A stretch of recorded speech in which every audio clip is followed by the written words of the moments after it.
प्रणाम चाचा। खुदरा भैया। चाचा हला न्योता तोहरे नाम से आएगा जो खुलल्ला। केकर बिया बा भैया? चाचा हमरे बड़की बहनिया के बियाह बाटे। इतना दूर से आया थकी हो बा, पानी पीला।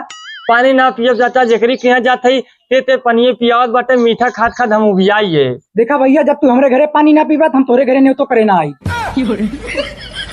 लड़कावा अच्छा तब जब इतना जिद करते है तब। बैठा लड़कावत है। हेलो भैया, पनिया पीला। ओ भैया, कैसन जेबवा में रख ले है? अरे चाचा नहीं, हम उबियाए बाटे मीठा खाद खाद पनिया वैसे ना पियब, हमके उठाए घरे ले चल पियब। चाचा हमरे के यहाँ सवेरे आया। ठीक बाटे भैया।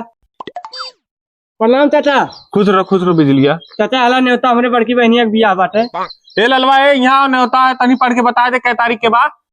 28 अप्रैल दिन सोमवार को तेरही है। तेरही ना बेटा, तेल पूजन बाटे। सराऊ तो है, हम इतना खर्चा कर पढ़ावत थी, बियाह के नौतक तेरही नौतक का थे।